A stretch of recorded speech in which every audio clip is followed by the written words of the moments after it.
Buenas, buenas tardes, con la participación del señor Dante Casanova, damos inicio a la conferencia Vallejo y su obra, conmemorando 100 años de Trilce. Antes que nada, agradecerles por su presencia y daremos la presentación respectiva de las personas que nos hacen el honor de estar en la mesa de honor. Presentamos al señor Carlos Cabanilla León, jefe de la oficina del Fondo Editorial del Congreso de la República. También presentamos al licenciado Rogelio Orea Aguilar y también contamos con la presencia del doctor Camilo Fernández Cosmo. Seguidamente damos la palabra al señor Carlos Cabanillas León, jefe de la oficina del Fondo Editorial del Congreso, quien dará las palabras del medio.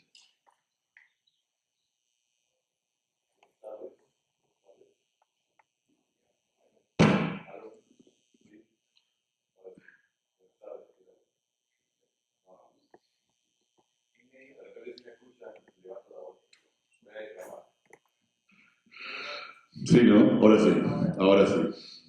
Gracias por su presencia a todos. Gracias al maestro por esa declamación tan emotiva. Este tipo que no se veía algo así, creo, por acá, quizá. Yo recuerdo que hace algunas semanas hablábamos con Aldo, acá presente del equipo, sobre el caso de Chocano, ¿no? Estábamos en otro evento similar del Fondo Editorial, organizado también por Aldo, y claro, si hablamos de Chocano, había que hablar después de Vallejo, ¿no? Teníamos ya la efeméride un poco prevista, había salido este libro tan lindo que han sacado Lumen, ¿no? Sobre Vallejo, sobre Trilce, y bueno, salió este evento, que no por ser de Vallejo deja de ser novedoso. Trataremos acá con nuestros dos especialistas de darles un poco más de Vallejo, quizá un poco de Vallejo que no se conoce tanto, ¿no? Es difícil hablar a estas alturas de algo nuevo de Vallejo o algo poco conocido, pero no por eso se deja de intentar, ¿no? Justo antes de iniciar esta conversación, hablábamos acá con los especialistas sobre algunas anécdotas y publicaciones que hay en torno a Vallejo. Y bueno, comienzan a saltar temas, ideas, ¿no? Por ejemplo, acá hablábamos con el doctor Camilo Fernández, y yo recordábamos algunas cosas de algunas publicaciones. Yo recuerdo mucho un reportaje que se hizo en los medios peruanos sobre Vallejo sonriendo, ¿no? Esta idea equivocada de Vallejo solamente como si fuera un personaje pétreo, con una sola dimensión, ¿no? Y era un montón de imágenes donde él se le veía festivo, combativo, alegre, brindando, esta famosa foto del brindis. Hace unos años también, pues, acá me corrige si me equivoco, en España se encontró una filmación, de algunas imágenes de un congreso comunista, me parece, ¿no? Del partido antifascista, pero sí, claro, sí recuerdo lo que fue el 2010 o algo así, ¿no? Entonces se van encontrando cosas nuevas, ¿no? Se van encontrando material nuevo y vamos redescubriendo al poeta universal, ¿no?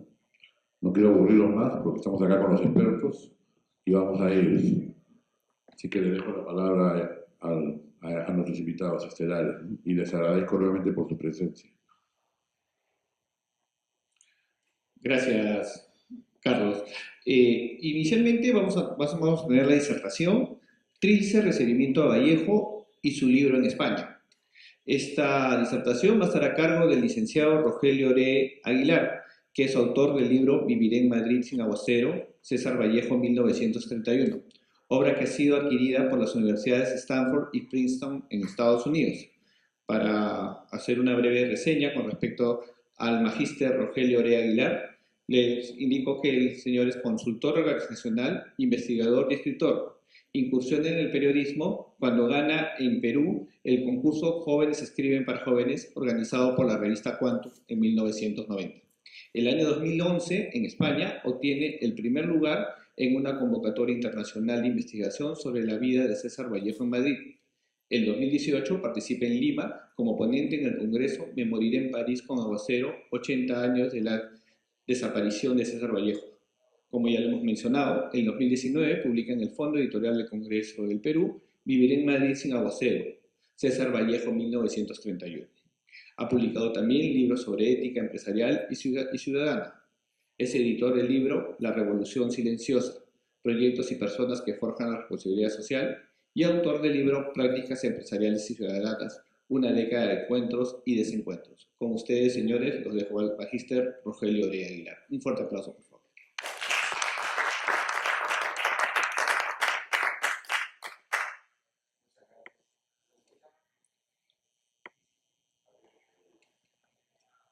Hola, bueno, ahora sí. Buenas tardes a todos. Muchas gracias por su interés esta tarde para compartir este homenaje al poeta Vallejo. Por supuesto, un agradecimiento al Fondo Editorial por la invitación a compartir con ustedes y al señor Dante Casanova, que gentilmente ha venido a compartir su arte, ¿no? La interpretación de este poema de Trilce, precisamente, el poema 28. Ustedes también lo pueden conseguir en YouTube, ahora lo están poniendo, a veces sin darle crédito, pero bueno, si escuchan una voz potente y humana como la de Dante, es él. Muy bien, yo les voy a hablar, en este caso, sobre el recibimiento del libro Trilce en España, ¿no? El primer recibimiento, evidentemente, estamos hablando. No va a ser una ponencia sobre la valoración literaria del libro, sino más bien sobre aspectos históricos, biográficos, tanto del libro como del poeta, de Vallejo. Sí, compartir quizás una experiencia con ustedes. Veo gente joven en el auditorio y me ha recordado mi primer encuentro con Trilce, cuando era un adolescente, creo que estaba en cuarto de medio, y por primera vez cogí ese libro. Les voy a contar otra experiencia para que me entiendan lo que sentí. En este caso es de una obra de un pintor español.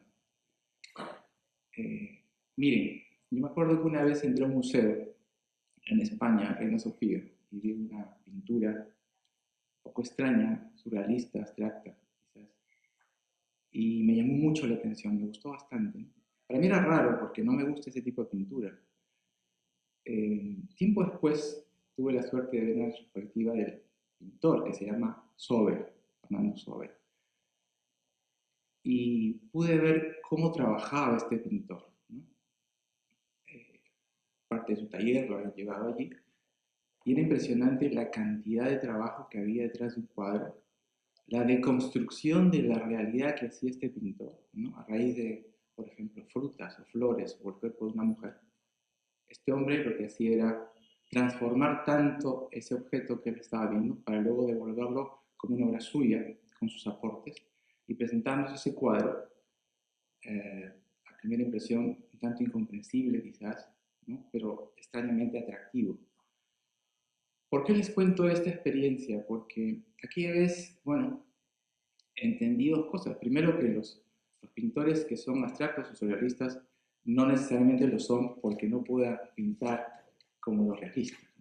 Pero lo más importante, que a veces uno puede estar ante una obra, un cuadro en este caso, y no entenderla del todo, pero saber que ese cuadro tiene algo, un no sé qué, tiene una verdad detrás, ¿no? Que quizás racionalmente no lo podemos captar, pero que nuestro subconsciente pues lo intuye o lo aprecia. Bueno, eso exactamente es lo que me pasó con Trilce, ¿no? Yo recuerdo que cuando cogí el libro, empecé a leer los poemas, pues es un sobresalto, ¿no? Es un, más que un encuentro, es un encontronazo, la verdad. Algunos poemas son difíciles, otros son risibles, otros son retadores. Uno no sabe bien cómo enfrentar este libro, ¿no? Una primera lectura, acostumbrado a otro tipo de poesía, incluso a un Vallejo de Heraldos Negros, tanto distinto. Sin embargo, uno se queda con esa sensación de este libro lo tengo que volver a leer, este poema lo tengo que entender. Y así fue mi primer encuentro. No sé si ustedes han tenido esa posibilidad de leer Trilce, pero les recomiendo también que lo puedan apreciar. Muy bien, dicho esta primera experiencia, anécdota de Trilce, ya vamos a ir directamente al motivo de esta charla. Les voy a pedir que viajen un poco conmigo en el tiempo, ¿no? El siglo pasado. Y también a otro continente, a otro país como es España, ¿no? Hay que ir a los años 20. Es una España, como comprenderán, muy distinta a la que ustedes ven ahora. Se estaba recién abriendo al mundo, por así decirlo. Pero al mismo tiempo es una España, un Madrid particularmente, que acoge a la flor innata de la intelectualidad española, ¿no? Imagínense ustedes, en Madrid vivía escritores como Juan Ramón Jiménez, futuro Nobel de Literatura. Estaba Ramón del Valle Inclán, ¿no? Un gran novelista español. Además estaban los jóvenes poetas de la generación del 27. Estaba Rafael Alberti, estaba Pedro Salinas, estaba Gerardo Diego, José Bergamín. En fin, había toda una playa de una generación dorada, diríamos ahora, de intelectuales, de poetas sobre todo, poetas que admiraban a Góngora y que se agruparon en esta especie de asociación que se denominó la generación del 27. Y no solo ellos, estaba también, por ejemplo, gente como Dalí. Salvador Dalí vivía en ese tiempo en Madrid, es catalán, pero estaba en la residencia de estudiantes. Estaba gente como Buñuel, el cineasta. Y bueno, no solo hombres famosos, también estaba María Zambrano, filósofa española, discípula de Ortega y Gasset. Entonces, era pues una meca, pero de escritores, Madrid, ¿no? Ese Madrid es el que Vallejo escoge para su primera incursión, ¿no? Digamos así, con la intelectualidad española. Sitúense ustedes en el año 1925, ¿ya? Que es la primera vez que Vallejo pisa Madrid. Tenía 33 años, un hombre ya, digamos, maduro, pero primerizo, por así decirlo, en su incursión a esta ciudad, ¿no? Ahora si vemos a Vallejo, obviamente en esta sala todos sabemos quién es, o por lo menos tenemos una idea. Universalmente conocidísimo, pero en aquel tiempo era un poeta para el gran público desconocido. No tenía la fama que tiene ahora, evidentemente. Entonces, ¿cuál fue ese recibimiento que tuvo Vallejo? Les voy a leer unas líneas de el primer artículo sobre Vallejo en España, que lo hace un crítico que se llama Luis Astrana Marín. Bueno, no les voy a leer todo, les voy a leer una partecita nada más, para que vean que no fue pues unas puertas abiertas. Bueno, les leo el artículo, dice algo así. Bueno, en el artículo analiza también a Espelucín, que es otro poeta, pero con Vallejo tiene esta apreciación. Dice, se renuevan las cosas. La luz nos viene ahora de América. Parece amable la frase, pero tiene su doble sentido. Le da duro a Espelucín y luego va con Vallejo y dice, otro no menos ilustre que se firma tal César A. Vallejo llega también de tierras americanas en un volumen que intitula Los Heraldos Negros. Ese César se ha creído que venir a España, ver y vencer sería todo uno. No, sigue hablando y dice algo así como, bueno, literalmente, un poeta metido a panadero, dice, a quien se le quema el pan en la puerta del horno, no se ve todos los días. Vaya usted con Dios, Dios le ampare, hermano poeta, Dios le conserve el seso. Bueno, ese fue el recibimiento de Vallejo, ¿no? Vallejo lo tomó con cierta gracia, no respondió, hizo un artículo después con ese encono o ese sarcasmo que tiene este crítico, Vallejo. Y creo que hizo bien, ¿no? Lo tomó con deportividad, vamos a decir así. De todas maneras, ya Vallejo estaba acostumbrado, como ustedes saben, Trilce es un libro difícil, complicado, ¿no? Ya en mismo Perú, en Lima, había tenido, pues, si bien algunos efusivos, entusiastas, pero otros detractores, gente como, por ejemplo, Luis Alberto Sánchez, ¿no? Que voy a mencionarlo a él porque lo respeto mucho y porque creo que también un poco sintetiza lo que ocurrió con este libro. Dice Luis Alberto aquella vez, cuando salió de Lima, César Vallejo ha lanzado un libro incomprensible y estrambótico, dice. Un poeta cuyo libro lucho en vano, pues cada línea me desconcierta, me desorienta, cada página aumenta mi asombro. Dice, ¿por qué ha escrito Trilce Vallejo? Y es verdad que en aquel tiempo, bueno, más o menos fue la reacción. Mucho tiempo después, en el año 88, escribe esto Luis Alberto, ¿no? En Caretas, precisamente, dice, Trilce era mucho manjar, exótico, para un paladar limeño de 1922. Entonces, ya él estaba pues habituado, ¿no? O sea, esto de Astrana Marín, del español, que es esta crítica, no lo cogió por sorpresa, ¿no? Entonces Vallejo, les he contado esa primera entrada a Madrid, física, porque también hay que hablar del recibimiento que tuvo, ¿no? Vallejo, como ustedes saben, estaba instalado en París y desde allí viajaba a Madrid durante esos años, los años 25, 26, 27, fue viajando, básicamente para cobrar una pensión que le daba el gobierno peruano. Más que pensión, una beca por unos estudios que no llegó a realizar, pero que bueno, le venían bien a Vallejo.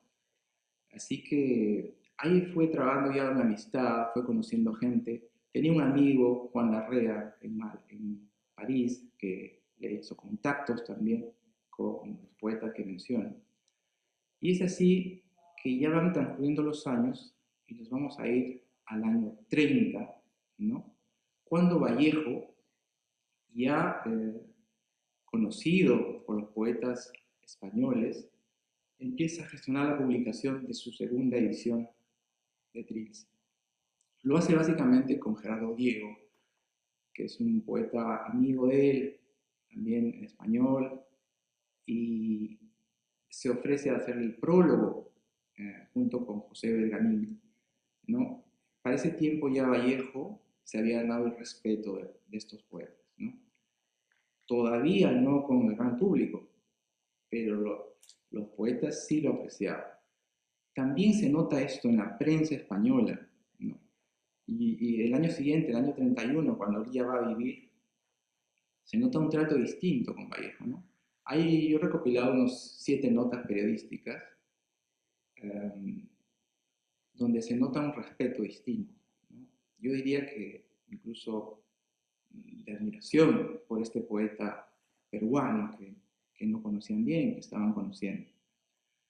Es verdad que la mayoría de críticas no son sobre Trilce o sobre los heraldos negros o sobre otro poemario.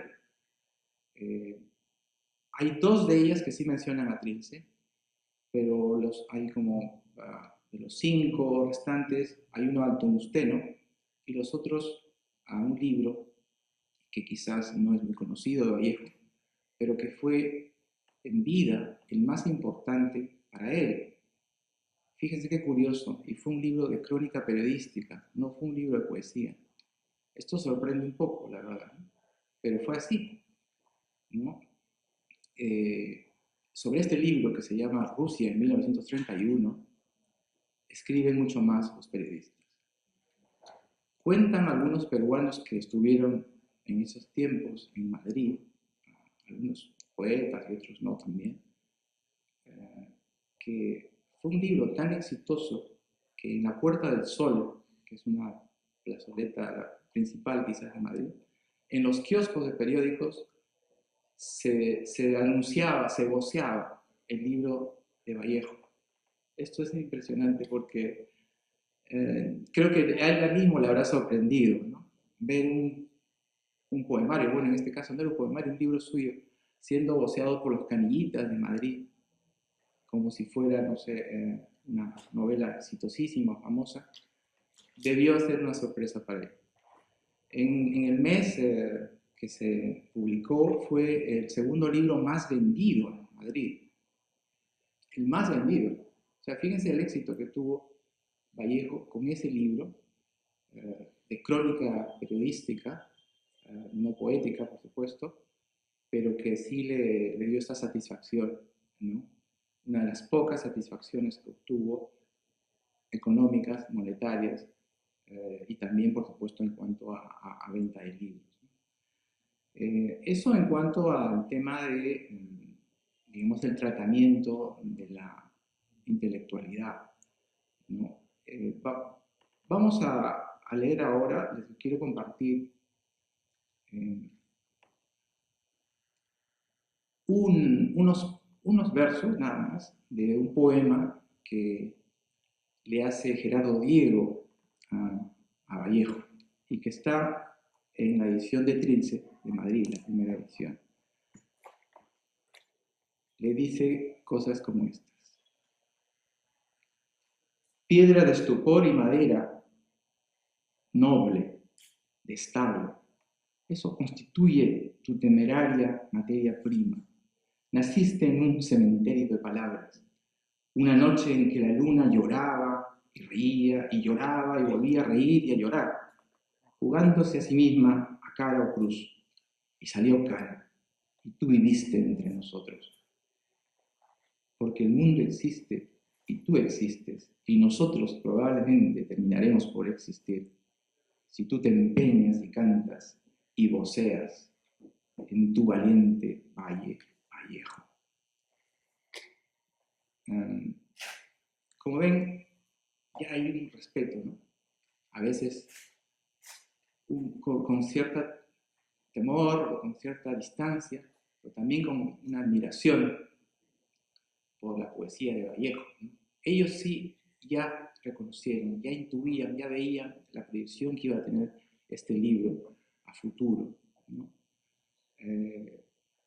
Por supuesto, José Benjamín hace el prólogo, pero, como repito, ya había logrado esa fama, por lo menos entre ellos, que no tenían, ¿no?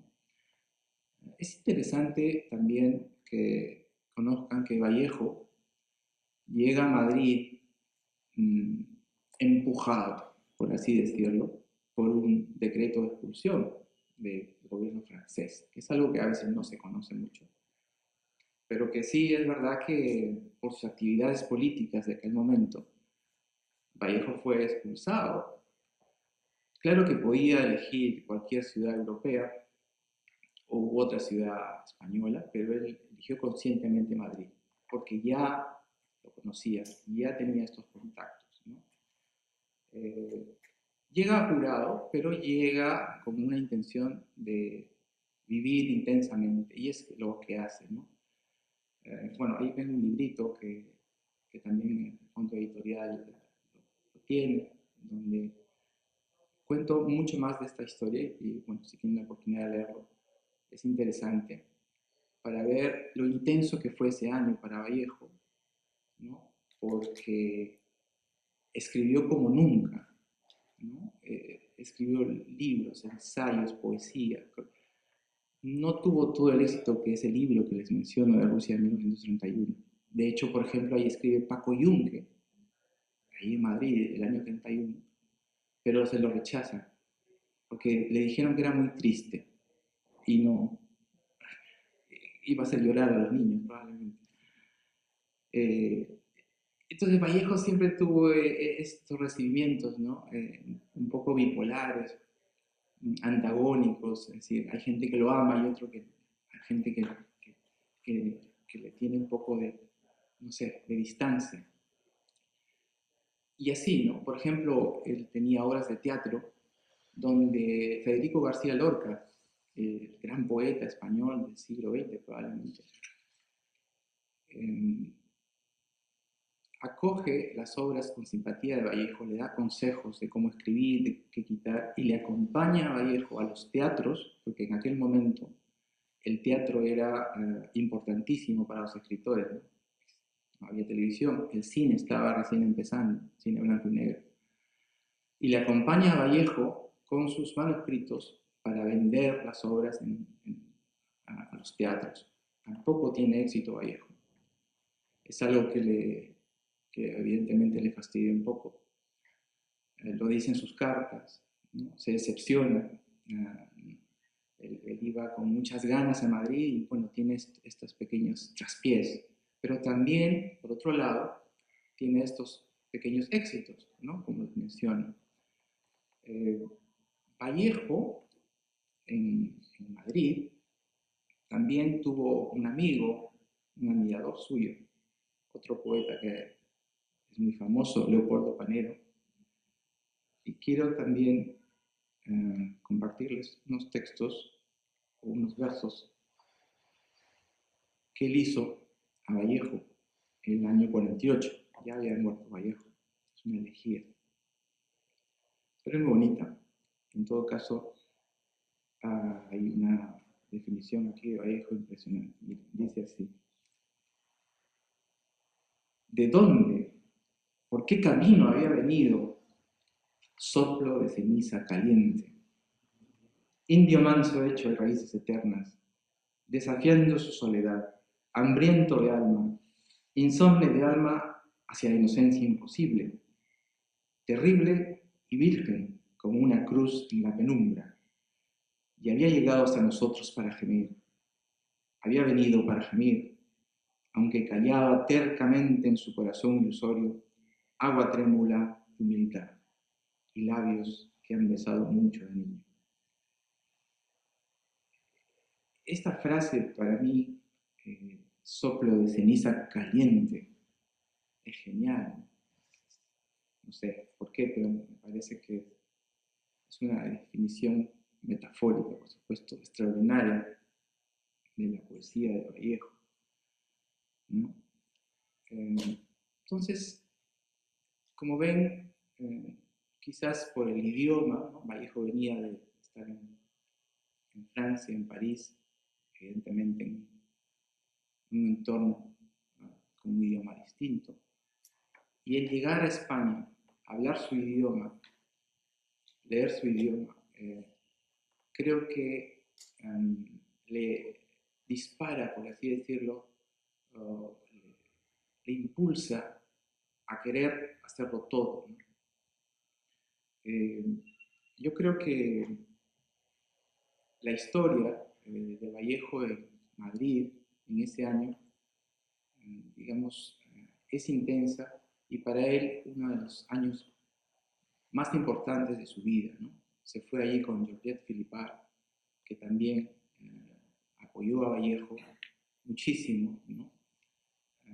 Yo incluso pienso que ayudó a Vallejo con las traducciones, porque Vallejo, si bien hablaba francés, no era nativo, como dicen ahora, ¿no? Es decir, entendía y hablaba, pero para traducir un libro comprenderán que se requiere un alto nivel, ¿no?, oral y escrito.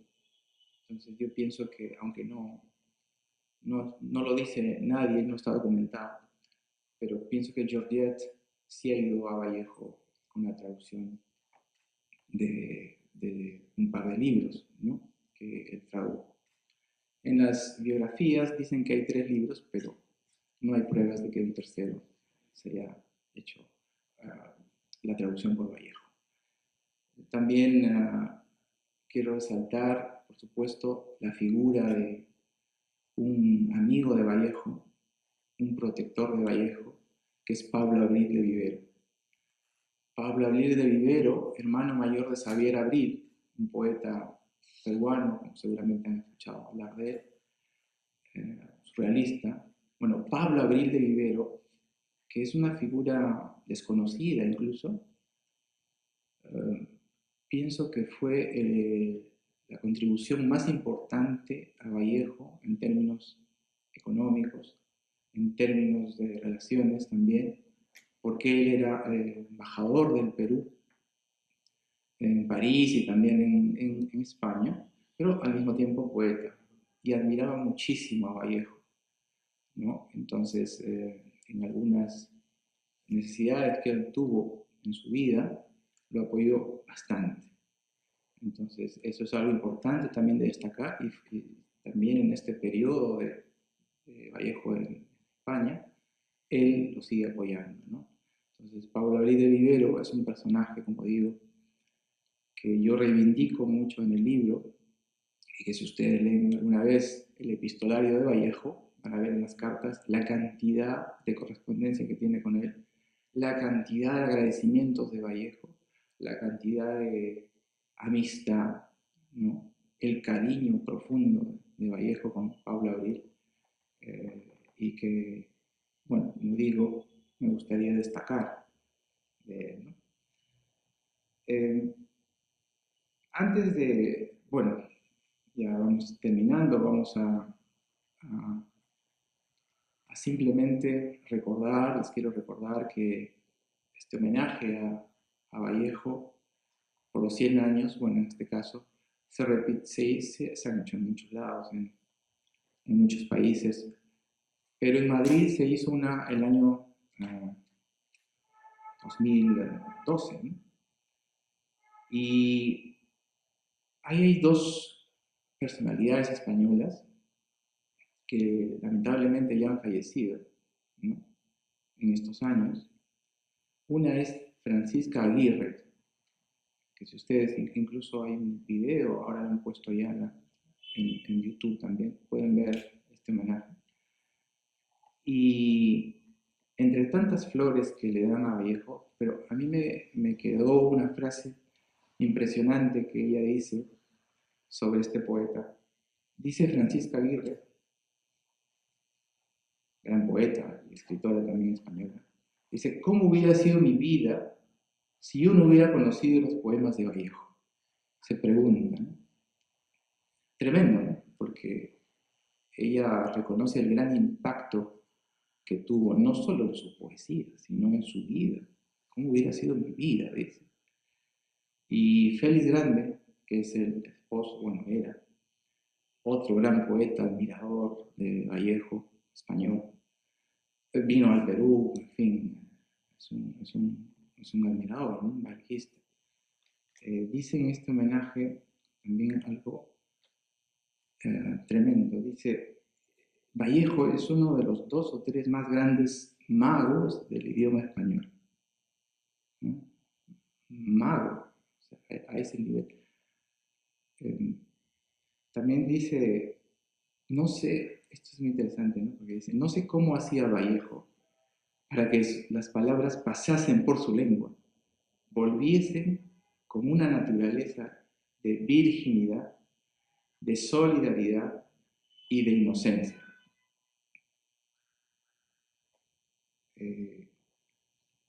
Bueno, Vallejo, no voy a hablar mucho más, ya saben ustedes la gran figura que fue, ¿no?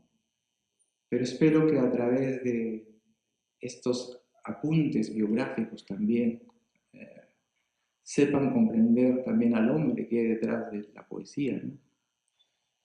Sepan comprender el valor que tuvo para, a pesar de las grandes dificultades, seguir insistiendo con su obra, con su poesía, con sus ensayos, con sus ideas, ¿no?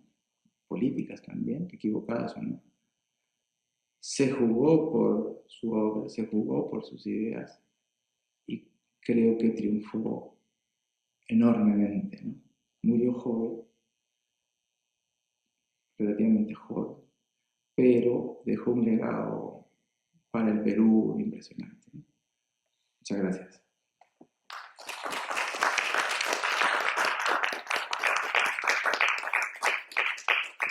Agradecemos al magíster Rogelio Ore Aguilar por su interesante disertación. A continuación, tendremos la oportunidad de escuchar al doctor Camilo Fernández Cosman, doctor en literatura peruana y latinoamericana, miembro del número de la Academia Peruana de la Lengua y catedrático de la Universidad San Marcos, de la Universidad San Ignacio de Loyola y de la Universidad de Lima.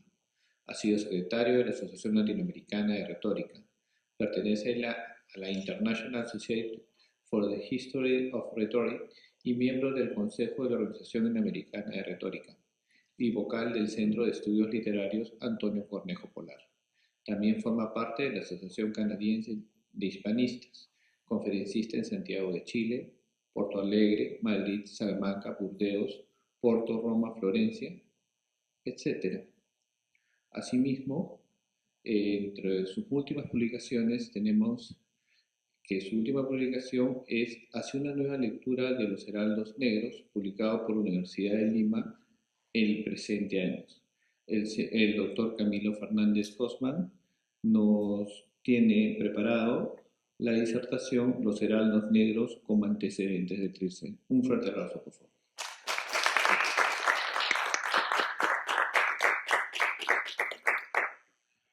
Muy buenas tardes. En primer lugar, quiero agradecer a Carlos Cabanillas León por la invitación para disertar acerca de la obra de César Vallejo.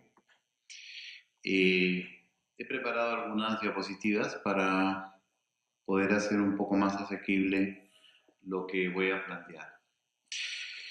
Bien, esta exposición la voy a dividir en tres partes. En la primera hablaré sobre los antecedentes de la poesía de Vallejo en la tradición literaria peruana. En la segunda me dedicaré a abordar cómo Los Heraldos Negros, el primer libro de Vallejo, es un antecedente de Trilce, el segundo poemario de Vallejo, ¿no? Y en la tercera comentaré brevemente dos poemas, uno de ellos a mi hermano Miguel, de Los Heraldos Negros, que es un antecedente de un poema que justamente declamó Dante Casanova, el poema 28 de Trilce. Muy bien. Básicamente Vallejo tiene, para poder entender el contexto, tiene tres antecedentes en la tradición literaria peruana, ¿no? El primero es, pasemos a la siguiente, por favor, es la obra de Mariano Melgar, ¿no? Que es un poeta de la emancipación, que tiene dos tipos de poesía, para decirlo de manera rápida. El primer tipo es una poesía neoclásica de tema patriótico, etcétera, que evoca valores como la libertad, o también poemas dedicados a Silvia, su amada. Y un segundo tipo de poesía donde utiliza el yarabí, ¿no? Una forma estrófica de la tradición arequipeña y que se vincula con el jarabe andino. En pocas palabras, Melgar es uno de los primeros cronológicamente que asimila el legado andino dentro en el ámbito del yarabí arequipeño, ¿no? Ese es el primer antecedente y hay que recordar que José Carlos Mariátegui, en sus 7 ensayos de interpretación de la realidad peruana, el último ensayo al cual el cual está dedicado al análisis literario, allí Mariátegui hace una comparación entre Melgar y Vallejo, ¿no? Él es uno de los primeros que ve a Melgar como un antecedente de Vallejo, ¿no? Quizá el primero, ¿no? Dice lo andino, lo indígena, lo llama Mariátegui, es el acento en Melgar. En cambio, en Vallejo es el verbo, ¿no? O sea, en Vallejo es la columna vertebral, lo andino, lo indígena. En cambio, en Melgar es algo muy valioso, pero no llega a tener la importancia que adquirirá con Vallejo. Ese es el primer antecedente, Melgar, ¿no? El segundo, para entender el contexto, pasemos a la siguiente diapositiva, por favor, es Manuel González Prada, ¿no? Que es un intelectual que nació desde el punto de vista académico, vamos a decirlo así, como pensador en el ámbito del positivismo, ¿no? Y luego evolucionó hacia una época anarquista, ¿no? Hay una crónica de Vallejo donde él relata la emoción que lo embargó, ¿no? Lo llenó de emoción conocer a González Prada cuando lo fue a visitar a la Biblioteca Nacional, porque era el director, ¿no?, de la Biblioteca Nacional, Manuel González Prada. Lo considera un maestro, ¿no? Y le dedica el poema Los Dados Eternos, ¿no? Hay una dedicatoria muy sentida de Vallejo a González Prada, ¿no? ¿Por qué? Porque González Prada era el intelectual que más influyó en la generación de Vallejo, ¿no? Probablemente, en la generación del Centenario, esa generación de Vallejo, Aya de la Torre, Basadre, Sánchez, Antenor Orrego, quien defendió a Vallejo frente a los ataques de Clemente Palma, en fin, ¿no? Porque a Vallejo le dijeron de todo, ¿no? No es cierto. Clemente Palma dijo que tenía que ponerse en la línea del tren, ¿no? O sea, suicidarse Vallejo, ¿no? Lo dijo de otra manera, ¿no? Pero porque el poema que le había enviado el poeta a su amada, este poema que le llegó que llegó a las manos de Clemente Palma, le parecía muy malo, ¿no? Y así Clemente Palma insultó a Vallejo, etc. Y Vallejo la pasó muy mal realmente, ¿no? Este es el segundo antecedente, González Prada, ¿no?, que le da ese tono contestatario, de crítica política que se va a observar en Vallejo, ¿no?, desde Los Heraldos Negros, como lo veremos más adelante. Ahora bien, González Prada también era un intelectual afrancesado, ¿no?, que había vivido en Burdeos, etcétera, en Francia, y que modernizó el verso en el Perú con la asimilación de los aportes de la lírica francesa del siglo XIX.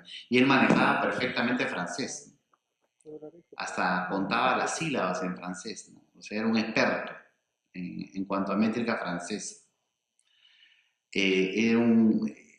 Hablaba de nuestros indios, pero tenía una perspectiva muy cosmopolita. Eso es lo que toma Vallejo.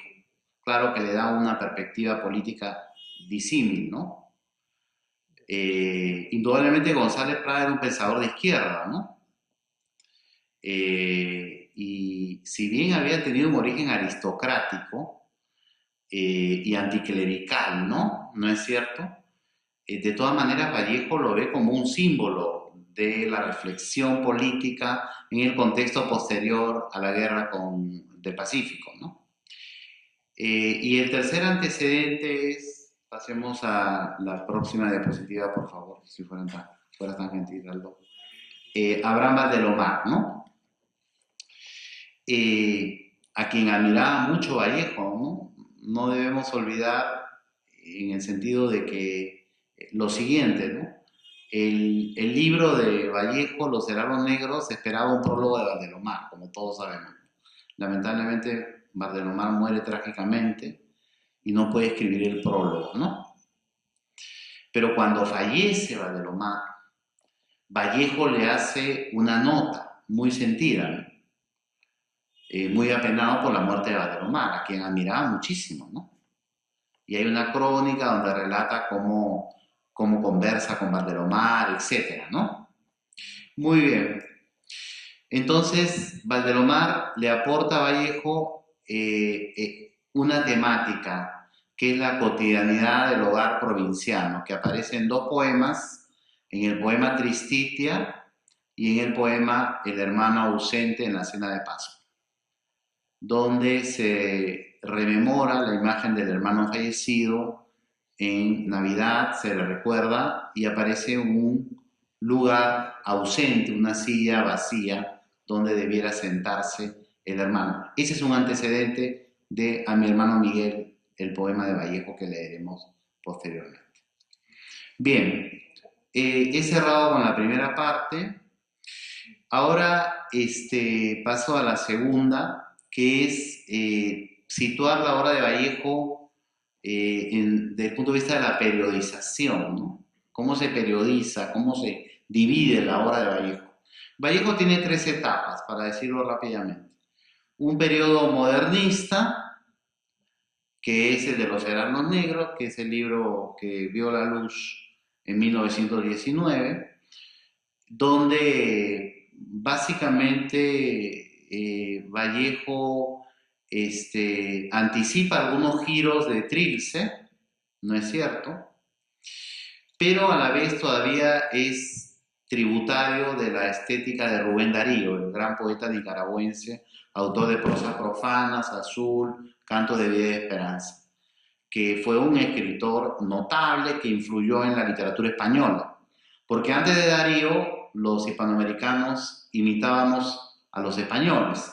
Después Darío trajo la influencia francesa, del parnasianismo, del simbolismo franceses. El verso alejandrino, que en francés es de 12 sílabas, en castellano es de 14 sílabas.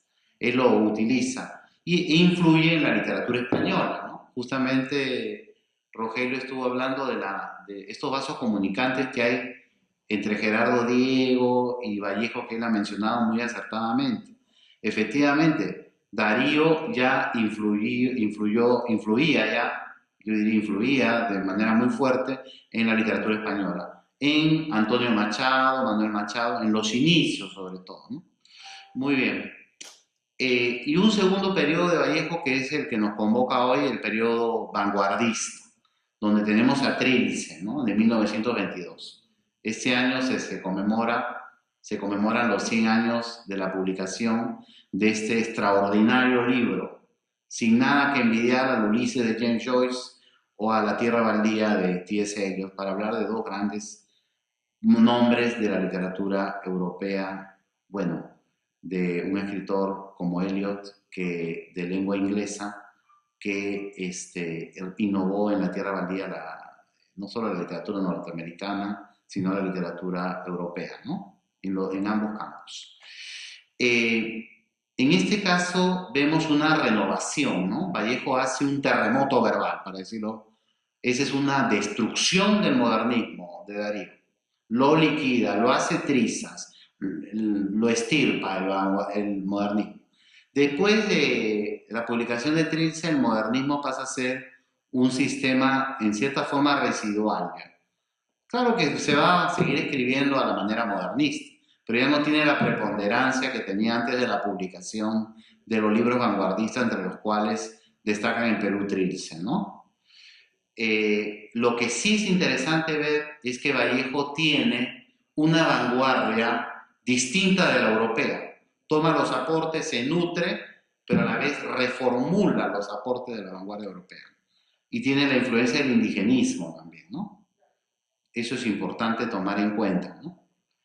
Y por último, el tercer periodo, Rogelio ha trabajado muy bien desde el punto de vista biográfico estos años de Madrid, etcétera, de Francia, en fin, la militancia de Vallejo pues, en el Partido Comunista en Francia, por ejemplo, y en España. Tenemos 2 libros que son España, parte de mi cáliz, dedicado a la Guerra Civil Española, y Poemas Humanos, ¿no? Poemas producidos en gran parte, escritos en gran parte en París, ¿no? Muy bien. Pasemos a la siguiente diapositiva, por favor. Ahí tenemos algunos temas de los heraldos negros, ¿no? Luego vamos a ver los vasos comunicantes entre los heraldos negros de 1919 y Trilce de 1922. Por ejemplo, hay un poema donde Vallejo dice: ¿hasta cuándo estaremos esperando lo que no se nos debe? ¿Y en qué recodo estiraremos nuestra pobre rodilla para siempre? Es la cena miserable, ¿no? En Valdelomar aparece el hermano ausente en la cena pascual, en la cena de Pascua, ¿no? O sea, es un hecho trágico, la muerte del hermano, ¿no? La muerte del hijo, ¿no? Ahora bien, Vallejo transforma la cena, la última cena de Jesús, en un episodio político. O sea, es una poesía de contenido político basándose en el Evangelio de Jesús, ¿no? Aquí se anticipa la teología de la liberación, ¿ah? Por si acaso. En pocas palabras, él construye un sujeto pobre que puede transformar el mundo, ¿no es cierto? Este es un aporte vallejiano que ya aparece en los Heraldos Negros y que luego retomará con la influencia del marxismo en poemas humanos, etc., ¿no? Porque para Vallejo hay básicamente tres tipos de pobreza, para decirlo de manera sucinta, ¿no? La pobreza económica, la cena miserable. Pero luego Vallejo dice el hombre pobre, pobre en los Heraldos Negros. Esa es la pobreza del ser humano como orfandad ante la muerte, ¿no? Está huérfano frente a la muerte. Esa es la pobreza como orfandad, la pobreza económica, son dos tipos de pobreza. En la cena miserable se habla de la pobreza económica, en los Heraldos Negros de la pobreza como orfandad, el hombre solo frente a la muerte, el ser humano desvalido frente a la muerte. Pero hay otro tipo de pobreza que es la pobreza que posibilita la construcción de un mundo nuevo, de una sociedad más justa. ¿Y cuándo nos veremos con los demás al borde de una mañana eterna, desayunados todos, dice en la cena miserable? Es la utopía política, basada en el Evangelio, porque todavía no está la influencia del marxismo de esa época todavía, ¿no? Muy bien.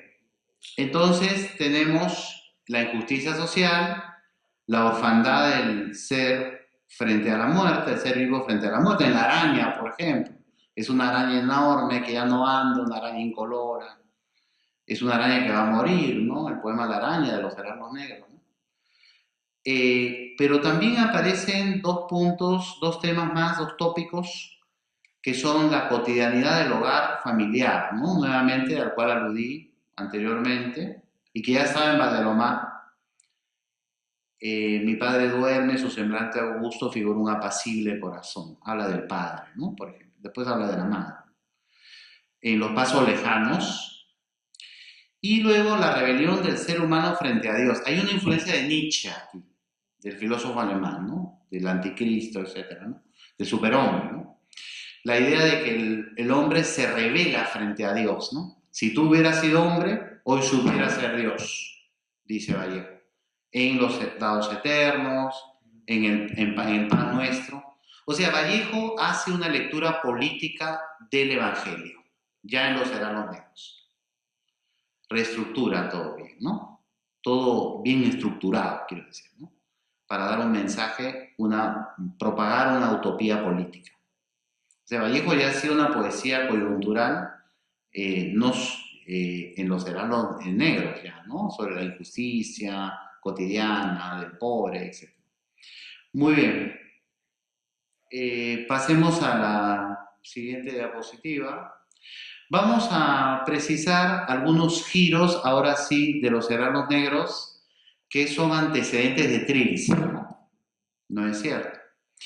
Trilce es un libro vanguardista de ruptura, ¿no? Aquí es una ruptura total, vamos a decirlo entre comillas, porque no hay rupturas totales, pero estoy usando una hipérbole, una exageración. Es una ruptura definitivamente radical, para ser más claro, ¿no? Pero Vallejo quiere ampliar el léxico del poema en lengua castellana, ampliar el léxico. O sea, quiere escribir con todo el diccionario, vamos a decirlo así, metafóricamente, ¿no? Entonces incorpora palabras que a nadie se les ha ocurrido incorporar. Por ejemplo, plesiosaurio. ¿A quién se le va a ocurrir poner ese en un poema? A una mente genial como Vallejo, solamente. Porque incorporar plesiosaurio en un poema es complicadísimo, es muy difícil. Eso no lo hace cualquiera. Eso lo hacen los genios, nomás, y Vallejo era un genio.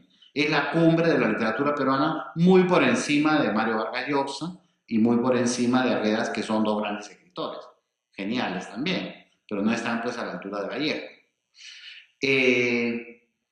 Entonces, los neologismos, él crea palabras, ¿no? Por ejemplo, en Trilce, gallos cancionan escarbando en vano, dice en Trilce 2, el segundo poema de Trilce. Trilce es una palabra creada también, ¿no?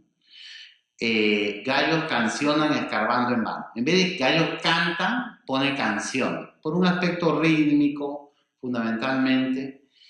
Esto ya lo había hecho Vallejo en Los Heraldos Negros. O sea, lo que hace en Trilce ya está embrionariamente, obviamente, en Los Heraldos Negros, ¿no? Por ejemplo, hay un poema, Los Arrieros, ¿no?, que habla de los campesinos que trabajan en la hacienda Menocucho, es una hacienda del Departamento de la Libertad. Y Vallejo pone una expresión bien interesante en Los Arrieros, los Andes occidentales. Me parece que dice OX, o sea, occidentales, no oxi, con X, uniendo óxido y occidental, ¿no? Y hay una propuesta de Vallejo bien interesante, ¿no? La idea de que el mundo andino se ubique en el Perú, se sitúe en el Perú, y el Perú se sitúe en el mundo, ¿no?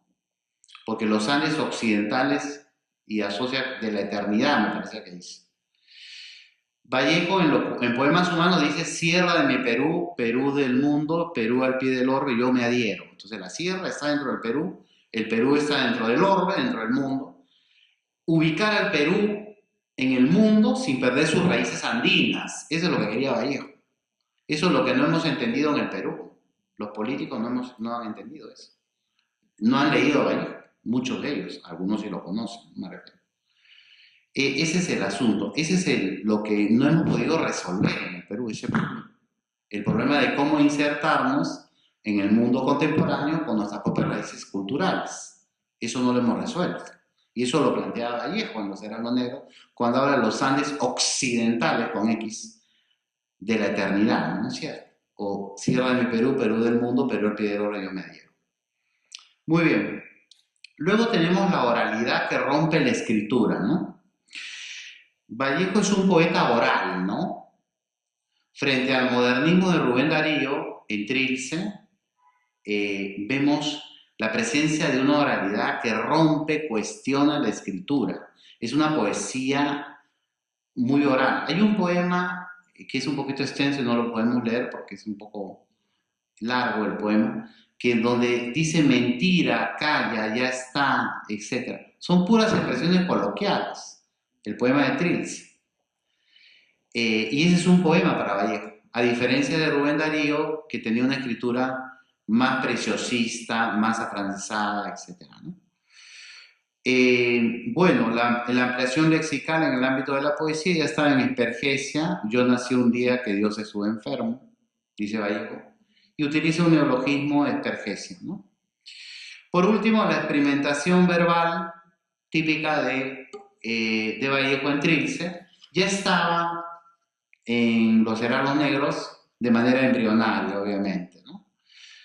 Por ejemplo, Vallejo dice, y me recuerdo a mi profesor en San Marcos, Washington Delgado, que recitaba esos poemas: está tan ala, tan salida, tan amor, ¿no? Para hablar de la madre, tan ala, me decía, pero eso no se puede decir en español. Tan es un adverbio no puede calificar a un sustantivo, ala. Yo no digo tan mesa, tan botella, pero Vallejo dice tan ala, ¿no es cierto? Es un punto. Entonces ya hay experimentación verbal en Los Heraldos Negros, ¿no?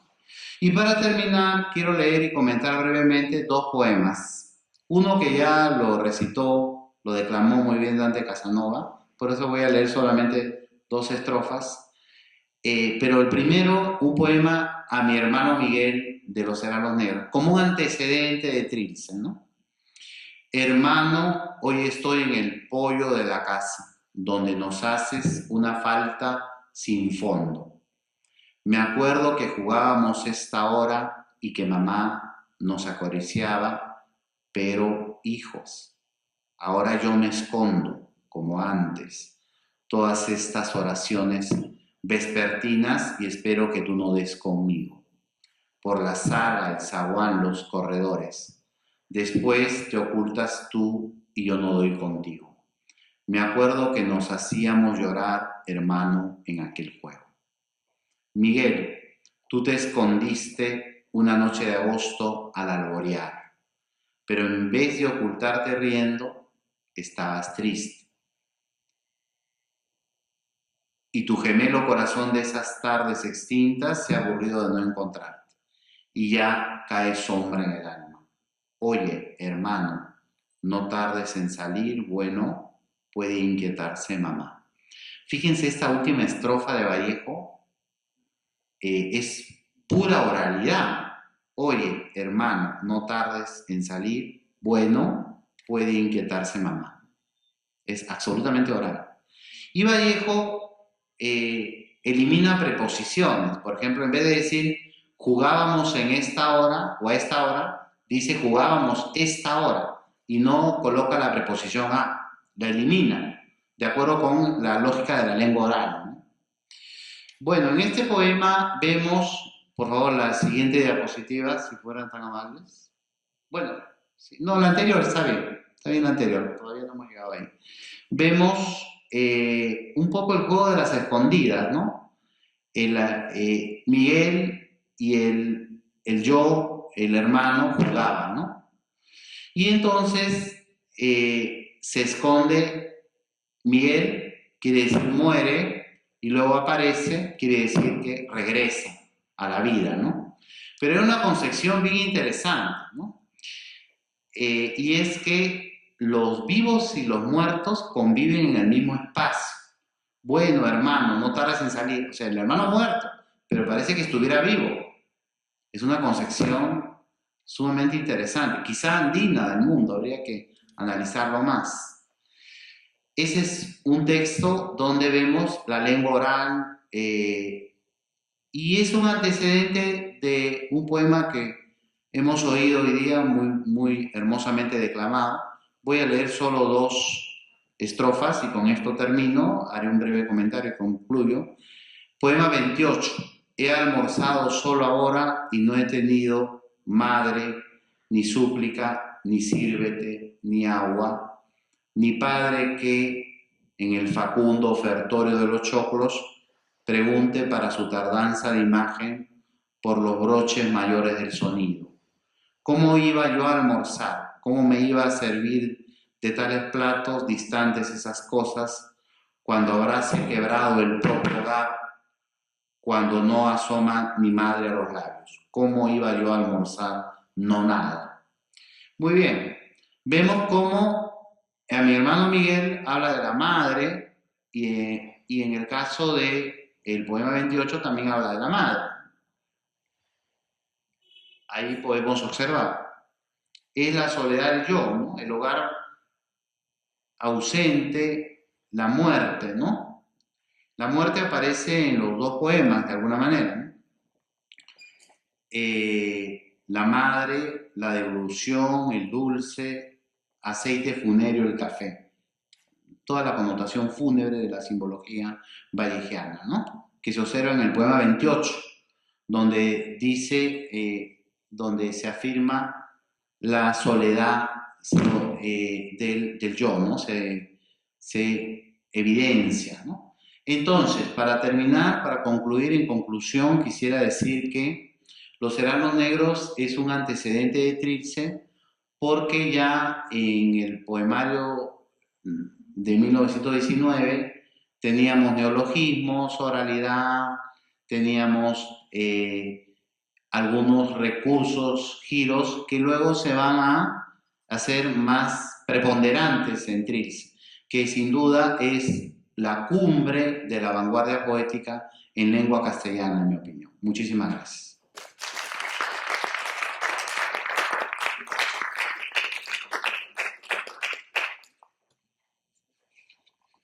Agradecemos a nuestros expositores. En este momento tenemos una ronda de preguntas que pueda realizar alguno de los participantes. La Brian nos puede apoyar. ¿Alguna persona tuviera alguna pregunta? o alguna inquietud que nos pueda resolver nuestros expositores? ¿No?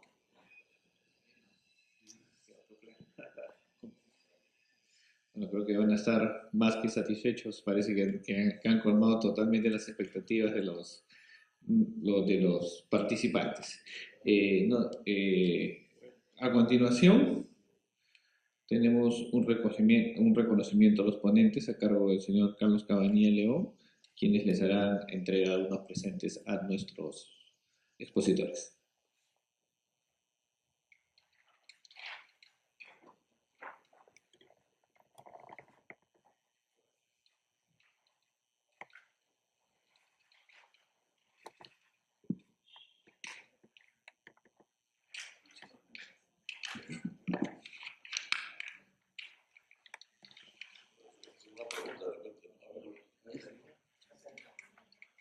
¿No se animan? ¿No se animan? Ahí está. ¿Me escucha? Sí.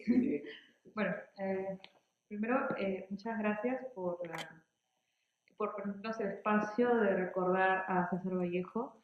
He visto que estos eventos se organizan en Perú y también en España. Es muy recordado este autor, creo que aún más recordado que aquí en Perú.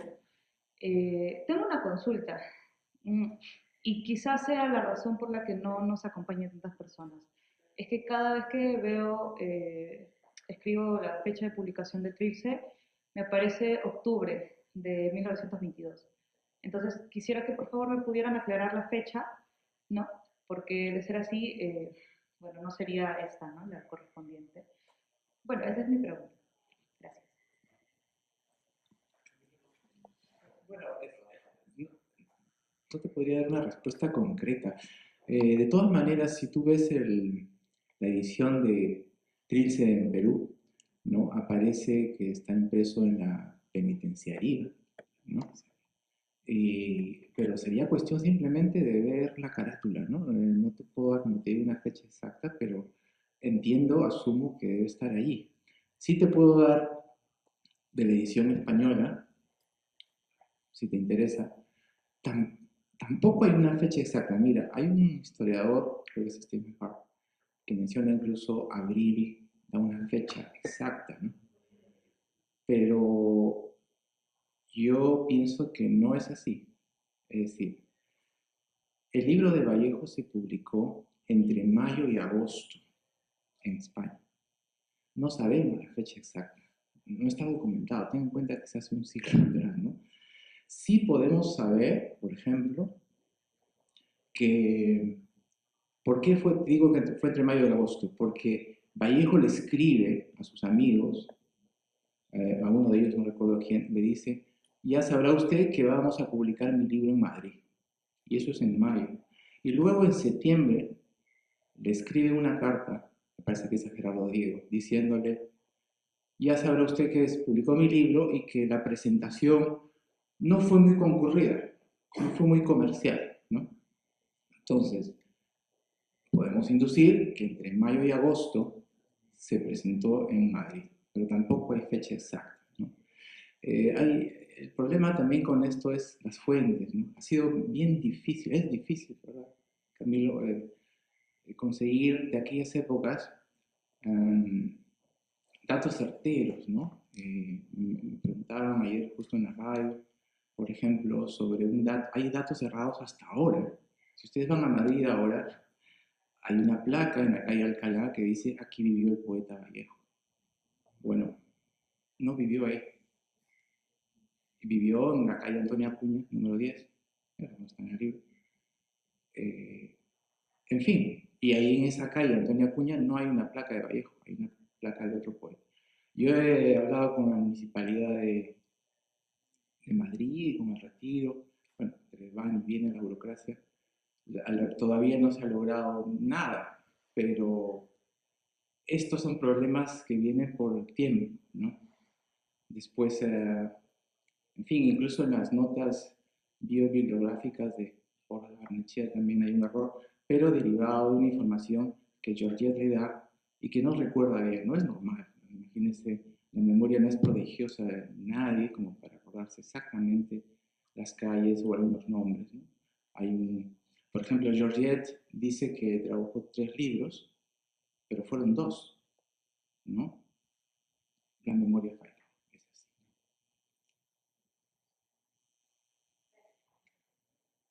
Yo quise aprovechar mientras piensan en otra pregunta, de repente soltar una pregunta más también mientras estaba pensando, ¿no?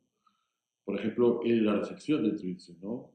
Hay muchas críticas, hay también gente que queda pasmada, ¿no? Creo que Sánchez se dijo, como que ¿por qué han escrito esto? Hay críticas duras también, bueno, hay también silencios, ¿no? Entonces pueden hablar un poco sobre cómo se recibió ese momento, ¿no? Bueno, a ver, sobre todo, como digo, bueno, quizás Camilo pueda hablar más de la recepción de Lima. Yo solo decirles respecto a España que la recepción fue muy buena. Es decir, pero ojo, estamos hablando de la intelectualidad española, ¿no? El gran público, no, ya en España. Camilo, no sé si Sí. también en Perú, ¿cómo fue si puedes ampliar un poquito sobre Bien, en Perú básicamente hay dos opiniones, ¿no? Una de ellas es la de Luis Alberto Sánchez, quien dice qué le pasa a Vallejo, valora negativamente el libro. Clemente Palma también opina negativamente sobre el libro. Y la opinión más positiva es la de Antenor Orrego, ¿no? Que es el fundador de la crítica vallejiana, ¿no? En mi opinión, ¿no? y qué hace el prólogo del libro? Que hace prólogo al libro, ¿no? Y hay, recordemos, una carta muy conocida y célebre en realidad, ¿no? Que le escribe Vallejo a Orrego, donde dice que, perdón, donde confiesa que la recepción de su libro ha sido muy negativa y dice que ha asumido su compromiso como hombre artista, que es el siguiente, el compromiso de ser libre, ¿no? Esa es su responsabilidad, asumo toda la responsabilidad de su estética, ¿no? En realidad Orrego acertó, porque hay un momento en que lo compara con Whitman, ¿no? Bueno, algunos deben haber pensado que estaba mal de la cabeza, ¿no? Es como comparar a un escritor que empieza con Shakespeare, ¿no? Una cosa así, ¿no? Ahí arriesgó demasiado Orrego y acertó. Porque cuando dice hay que elevarse a la poesía de Whitman para buscar algo que se pueda homologar a lo que hizo Vallejo, realmente era un elogio descomunal, ¿no? Yo creo que él fue el que lo defendió de los ataques, ¿no? Que recibió Vallejo, ¿no? Bien. Sí, y quizás algo interesante a raíz de tu pregunta de mencionar es que miren cómo sobrepasa Vallejo las circunstancias que ese libro, que es el más innovador, el más rompedor, el pelito, lo escribe en la cárcel, no todo, ¿no? Algunas ya las venía escribiendo, pero termina de consolidarlo en una prisión. Es increíble, o sea, y no se nota, o sea, quiere decir, obviamente el dolor, el sufrimiento están en todos los poemas de Vallejo, pero uno no puede imaginar que ese libro tan innovador lo escribió en una cárcel. Y también en alguna entrevista que le hacen, en la única entrevista que le hacen en España, no ha habido tiempo para verla, pero le preguntan también sobre este tema, ¿no? ¿Cómo ha hecho usted para escribir estos versos? Le dice, si usted es un peruano que estaba allí y que luego ha venido aquí y habla como, o escribe como los franceses más modernos, se sorprende, ¿no? González Ruano, me parece que es el periodista que le hace la entrevista. Ahí también Vallejo responde explícitamente a la pregunta de dónde viene la palabra triste, ¿no? Hay muchas teorías, pero bueno, él lo que dice, esa es una, la de triste. Luego hay otra que Georgette dice que simplemente empezó a decir trilce y le salió. Pero bueno, él lo que dice es, bueno, no encontraba la palabra y me la inventé. Y le dice, no es hermosa la palabra, al periodista, ¿no? es lo que él dice, ¿no? Por supuesto, hay que creerle. En fin, es César Vallejo y es, que yo sepa, donde su palabra escrita está documentada. Es decir, respecto a Trilce, respecto a la palabra Trilce. Esa entrevista también es muy interesante porque, otra vez, González Ruano, el periodista, la primera pregunta que le hace a Vallejo es: César Vallejo, ¿a qué viene usted? Una pregunta con doble sentido, ¿no? La primera pregunta. Y él le dice, pues, a tomar café. También genial la respuesta de Vallejo, ¿no? Y bueno, la entrevista sigue, pero me has hecho acordar. No sé si hay otras preguntas.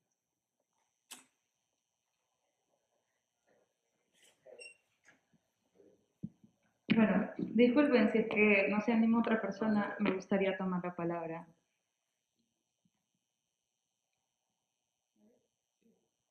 Bueno, yo no quisiera desaprovechar la oportunidad porque Trilce es un poemario muy complejo.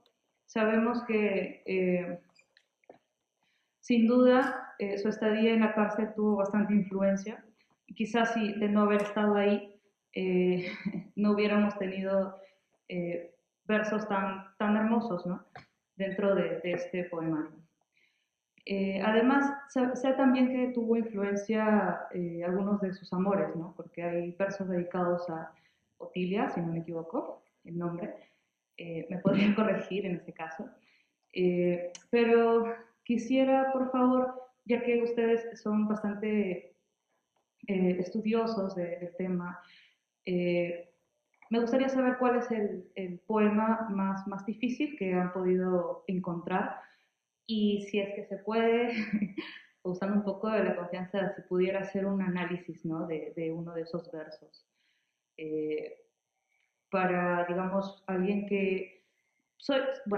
yo me considero bastante aficionada de César Vallejo, pero es difícil encontrar una fuente que te explique qué significa o qué pensó en ese momento cuando lo escribió, ¿no? Igual existen varias teorías, pero de fuentes más confiables me gustaría conocerlo, ¿no? En este caso, ustedes. No sé si podrían realizar el análisis de algún verso quizá más peculiar o más complejo, más difíciles, o alguno que simplemente le haya gustado más. Por favor. Sí, quería hacer algunas aclaraciones que me parecen importantes.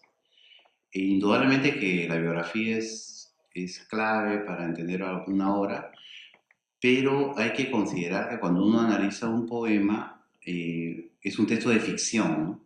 Que se nutre de la vida del autor, pero que tiene una cierta autonomía, ¿no? O sea, el poema, el cuento, la novela y la obra de teatro son géneros ficcionales.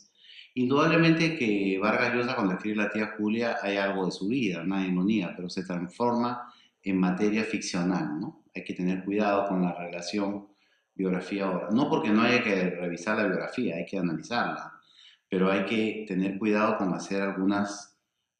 o sea, el poema no es reflejo de la biografía del autor, ¿no? Hay que tener cuidado con eso. Hay una creación artística, ¿no? Eso es lo primero que quiero subrayar, ¿no?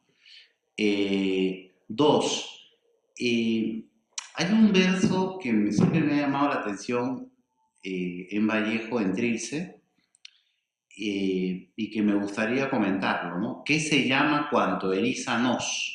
Que está en el poema 2. ¿Qué se llama cuanto eriza nos? Es un poquito difícil porque habría que escribirlo en la pizarra. Y eriza lo escribe con H. Y bueno, y Z, obviamente. ¿Qué se llama cuanto eriza nos? En este verso vallejiano, el término eriza con H es un neologismo que implica la fusión de dos palabras, herida y erizar sin H y con Z. Une eriza, erizar con Z, y herida, y es igual a eriza con H. Ese es el punto. Es como una herida que eriza, ¿no? Por decirlo de alguna manera. Y en ese verso, que se llama Cuanto eriza nos, hay una ruptura de la sintaxis del castellano, porque debió decir que se llama Cuanto nos eriza, y dice Cuanto eriza nos. Entonces el nos, el pronombre, está en una posición, en diferente posición, de manera que hay una ruptura sintáctica y una ruptura semántica en un solo verso. Bueno, y así hay varios casos. Nos podríamos pasar 6, 8 horas, 10 horas hablando de este tema, porque es un tema que fácilmente da para un curso de 16 semanas. Tranquilamente, porque una explicación de esto nos toma 30, 40 minutos. Claro, que lo estamos haciendo de manera muy rápida, porque se llama lo mismo, y lo mismo lo pone todo junto. Lo mismo, porque está hablando de la monotonía del tiempo, pero lo mismo tiene que ver con lomo, con cuerpo. Entonces, cuando dice lo mismo, es lo mismo la monotonía y une lo mismo del lomo, cuerpo. O sea, siente los efectos del tiempo monótono de la cárcel en el cuerpo, ¿no? Y une ahí. Bueno, son genialidades, eso no se le ocurre a cualquiera. Sí, lo que decía a raíz de tu pregunta, a mí, bueno, comentar un verso, que es el primer verso del poemario. Fíjense que él empieza con una pregunta queja. Él dice, y también, digamos, sí, un reclamo. Él dice, ¿quién hace tanta bulla? ¿Quién hace tanta bulla? Dice. Se dirige al lector, al público, a la sociedad, a diferencia de los heraldos negros, ¿no? ¿Cómo empieza? Hay golpes en la vida, tan fuertes yo no sé. Es una introspección, es una afirmación interior, ontológica. En cambio, en Trilce, ya de entrada, rompe fuegos con esta interjección. Y no solo eso, ¿no? Sigue la otra línea, la queja también. Ya en su primer verso de Trilce está anunciando lo que viene después. Es una diferencia con respecto al primer verso de Los Heraldos Negros. Sí, yo quería comentar que ese poema, bueno, se presta diversas interpretaciones, ¿no? Es sobre el acto de defecar, ¿no? O sea, es un verso que liquida el modernismo, porque el modernismo implicaba que la poesía se asociaba con el oro, con las cosas bellas, y aquí lanza Vallejo el poema, la poesía se asocia con el acto de defecar y destroza el modernismo, ¿no? Desde el primer verso. Lo enjollado del modernismo se viene abajo, ahí va a hablar de la orina, del excremento, entonces es una temática que no tiene absolutamente nada que ver, y de ruptura, ¿no? Liquida el legado de Rubén Darío, ¿no? Una consulta, ya que estamos acá, que tengo que aprovechar. Hay una entrevista que le hace César Hildebrand a Aida Torre, donde dice que ese poema, ¿no? 999 calorías, donde Vallejo dice serpentínica U del bizcochero enguirafada al tímpano. Y dice, ¿has visto la entrevista? Y Aida, que la amigo Vallejo, dice que la explicación era que el bizcochero barajaba por la calle y decía bizcocherú, entonces la U era enguirafada al tímpano. No sé si tiene sentido eso. No me convence mucho. Sí, claro, a mí tampoco, por eso sí. Claro, a ti tampoco sé. Sí, yo lo vería por el lado de el uso de ciertas onomatopeyas, de neologismos, ¿no? El trabajo con el lenguaje, ¿no? Fundamentalmente, habría que verlo, ¿no? Serpentínica U del bizcochero tiene también que ver con las vocales, el poema, las vocales de Rimbaud, ¿no? Rimbaud tiene un poema un poeta francés que dedica a las vocales. Cada vocal se asocia con un color. Y lo leía mucho Vallejo, se notaba, ¿no? Que conocía muy bien Rimbaud, ¿no? Entonces, quizá tenga que ver con eso, serpentínica U del bizcochero. O sea, para el simbolismo es la asociación color, pintura, vocal con un color. A con E, I, O, U, uno es verde, otro es azul, etc. Para mí sería la oralidad, serpentínica U del bizcochero. O sea, lo que Rimbaud planteaba en Francia era una cosa, una estética. Aquí la estética es oral, coloquial y prosaica. Por eso decía, Albert Samá dice, el aire es contenido, de una contenida tristeza. Todo armonioso, decía Samá. Vallejo dice, y Vallejo es una revolución, es un chorro de palabras. O sea, en Hispanoamérica se trabaja la poesía de una forma distinta de la europea. Ese es lo que quería plantear Vallejo. La vanguardia latinoamericana es distinta de la europea. Pero bueno, esto da para... Tengo que cortar. Quería contar una anécdota. Unos alumnos me dicen, profesor, no he tenido tiempo para hacer la monografía sobre Vallejo. ¿Tú sabes dónde escribió Trilce Vallejo? En la cárcel. ¿Tú estás en la cárcel? ¿Sí?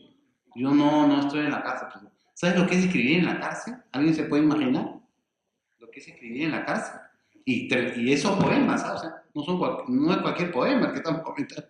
Estamos comentando poemas que son monumentos de la literatura universal, ¿no? O sea, que están a la altura de los grandes escritores de nuestro tiempo, ¿no? De todos los tiempos, yo creo.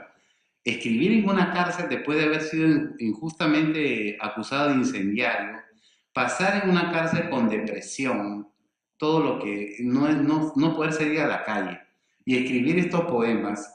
Y los alumnos me dicen, profesor, no he tenido tiempo. Piensa bien lo que dices, ¿no? En primer lugar, ¿no? Porque tú estás escribiendo sobre Vallejo, pero no estás asumiendo el ejemplo de Vallejo, ¿no? Entonces hay una incoherencia ética, ¿no? ¿No es cierto?